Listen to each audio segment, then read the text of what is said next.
बिस्मिल्लाहिर्रहमानिर्रहीम। आज का हमारा फ़िलासफ़ी ऑफ लॉ का टॉपिक है नेचुरल लॉ थ्योरी। सबसे पहले हम इसके इंट्रोडक्शन की बात करते हैं। इंट्रोडक्शन जब हम इंट्रोडक्शन की बात करते हैं तो 5 स्कूल्स ऑफ थॉट्स हमने पढ़े थे, जिनमें सबसे पहले नेचुरल, पॉजिटिव, हिस्टोरिकल, रियलिस्टिक और सोशियोलॉजिकल हैं। नेचुरल स्कूल ऑफ लॉ की जब हम बात करते हैं तो ये वो रूल्स और रेगुलेशन हैं जो खुदा की तरफ से बने हुए हैं, मेड बाई गॉड हैं। मतलब खुदा की तरफ से बने होते हैं, ये हमारे अंदर इनहेरिटेड हैं और हमारे अंदर मौजूद हैं, रिलेटेड टू मोरालिटी। अब मोरालिटी क्या है?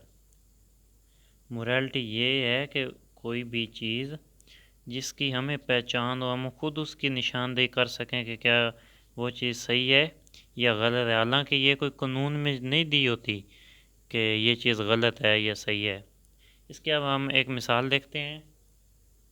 जैसे अब आप मेरी वीडियो देख रहे हैं तो मैं आपको कहूँ कि आपने बड़ी अच्छी तरह मोबाइल पकड़ा हुआ है और आप जिन आंखों से ये वीडियो देख रहे हैं, आपकी आंखें बहुत अच्छी लग रही हैं, तो यकीनन आपको खुशी महसूस होगी। अब मैं पूछूं कि आपको ये बात कैसी लगी है, तो यकीनन आपका जवाब जो होगा वो अच्छा ही होगा, मतलब पॉजिटिव होगा।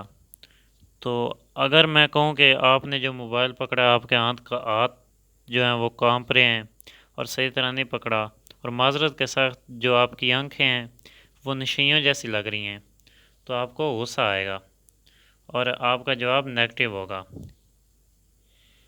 अब मुझे आप ये बताएं, क्या ये बात कोई कानून में लिखी है? जी बिल्कुल नहीं। ये आपके अंदर कुदरत की तरफ से ये सही और गलत की पहचान रख दी गई है। यही नेचुरल लॉ थ्योरी में बात करते हैं। अब जब हम इस थ्योरी को पढ़ते हैं तो हमें सबसे पहले तो ये पता होना चाहिए कि थ्योरी क्या है। थ्योरी वो आइडियाज़ होते हैं जो किसी चीज़ को एक्सप्लेन करते हैं, एलेबोरेट करते हैं और उसकी वजाहत हमें देते हैं, उसे हम थ्योरी कहते हैं।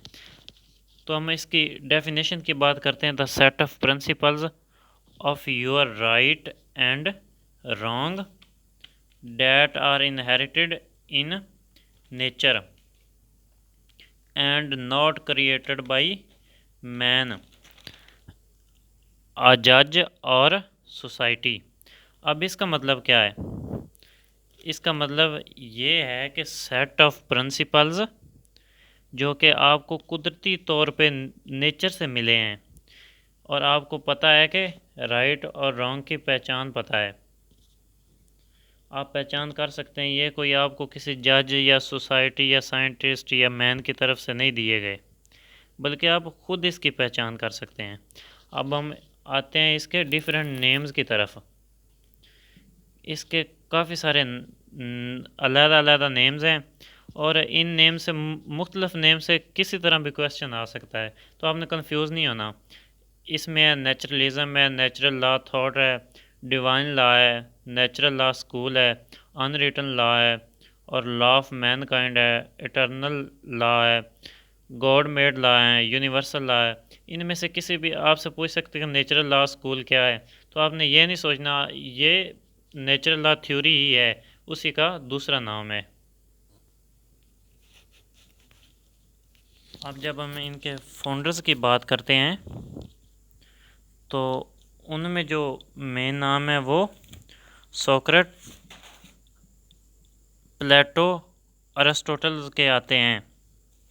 और जो अरिस्टोटल हैं, जिन्हें हम अरस्तु के नाम से जानते हैं, उन्हें father of natural law theory भी कहते हैं, क्योंकि उन्होंने इस पे सबसे पहले उन्होंने इस पे काम किया और उन्होंने बताया कि नेचुरल लॉ थ्योरी क्या है और कुदरत की तरफ से हमें क्या क्या बताया गया है।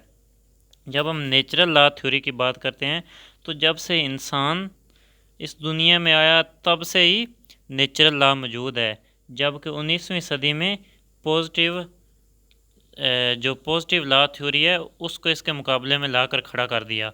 उसके बाद जब हम थॉमस एक्विनस की बात करते हैं तो ये एक इटालियन आदमी था, इसने 7 ज़िंदगी के मकासद बताए, पर्पस ऑफ लाइफ बताए।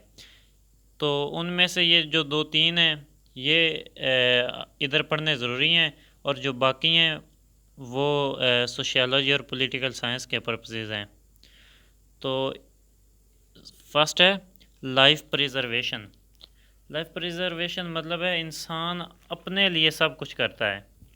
जो भी कोई काम हो, मिसाल के तौर पर इंसान घर बनाता है तो अपनी सेफ्टी के लिए बनाता है, अपनी हिफाजत के लिए इंसान सारे काम करता है, ताकि जो खाना खाता है वो भी अपने लिए ही खाता है। उसके बाद सेकंड वन है प्रोक्रिएशन। प्रोक्रिएशन ये है कि इंसान के अंदर ये भी कुदरती तौर पे बात है कि वो अपनी नस्ल बढ़ाने की बात करता है। और थर्ड वन है to do good and avoid bad, के अच्छा करें और बुरे से बचें। यह भी इंसान के अंदर कुदरती तौर पे मौजूद है कि इंसान अच्छे को अच्छा कहता है। मिसाल के तौर पर कि कोई 20 आदमी हो, वो कहीं चले जाएं, उनमें से एक दूसरे आदमी को कत्ल कर दे और जो बाकी 18 हैं उनके जहन में ये ख्याल ज़रूर आएगा कि यार इसने जो किया है ना ये बिल्कुल गलत है। अब हम डिस्टिंग्विश करते हैं, मतलब फ़र्क पढ़ते हैं कि नेचुरल लॉ थ्योरी और बाकी जो पॉजिटिव लॉ थ्योरी या बाकी जो लॉज हैं उनमें और इसमें फ़र्क क्या है। ये जो नेचर डिफरेंस जो पहला है ना वो है नेचर, कि ये जो नेचुरल लॉ है ना ये कुदरती तौर पर पाए जाते हैं, ये कुदरत की तरफ से मिले होते हैं, इसे चेंज नहीं किया जा सकता, जबकि दूसरे तमाम लॉज वक्त के साथ साथ चेंज होते हैं। नंबर 2 क्रिएशन, ये इंसान ने क्रिएट नहीं किए, जो नेचुरल लॉज हैं ये कुदरत की तरफ से आए हैं, जबकि दूसरे लॉज खुद इंसानों ने बनाए हैं और ये लॉज बाय प्रॉफिट या बाय सेंट्स हमें मिले हैं, हम तक पहुँचे हैं। थर्ड वन है इन्फोर्समेंट। अब इन्फोर्समेंट क्या है? इन्फोर्समेंट होता है कोई भी ऐसी बॉडी, कोई भी सॉवरन बॉडी या कोई भी ऐसी बॉडी जो फोर्स के थ्रू लॉज पर अमल दरामद करवाती है, जबकि जो नेचुरल लॉज हैं इनके पीछे कोई ऐसी फोर्स करने वाली बॉडी नहीं होती, जबकि दूसरे तमाम लॉज के लिए फोर्स करवाने वाली एक प्रॉपर बॉडी बनी होती है, जैसे पुलिस या दूसरी एजेंसीज वगैरह। उसके बाद है प्रोमलगेशन। अब प्रोमलगेशन का मतलब क्या है? इसका मतलब है अमेंडमेंट्स करना, लेजिस्लेशन के थ्रू अमेंडमेंट्स करना। अब जो नेचुरल लॉ हैं इनमें तो अमेंडमेंट की नहीं जा सकती, क्योंकि ये कुदरती तौर पर मौजूद है और हमेशा मौजूद रहते हैं। तो दूसरे जो लॉज हैं उनमें अमेंडमेंट करते हैं, इस ये भी एक डिफरेंस है। उसके बाद है फार्मल कोड।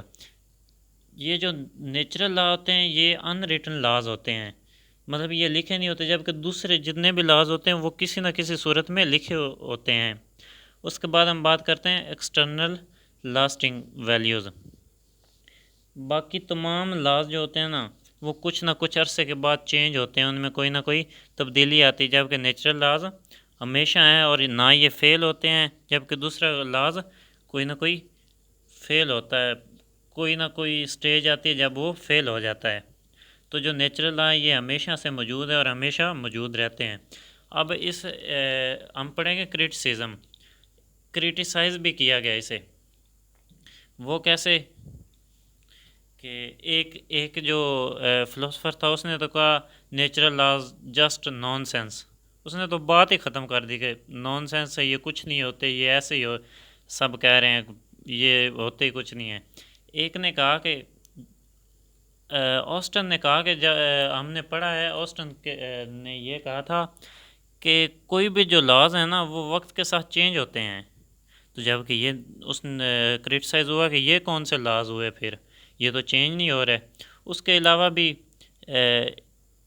क्रिटिसाइज़ होता रहा कि काफ़ी सारे जो जूरिस्ट से उन्होंने कहा कि जो भी लॉज हों उन्हें फोर्स के थ्रू इम्प्लीमेंट किया जाता है और इन्हें तो इस तरह नहीं किया जा रहा, इसके पीछे तो कोई फोर्स ही नहीं है।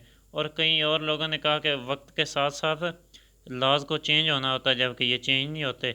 और कुछ लोगों ने यह कहा कि अमेंडमेंट्स करनी पड़ती हैं जो भी लॉज बने कुछ ना कुछ अरसे बाद, और इनमें अमेंडमेंट्स भी नहीं होती।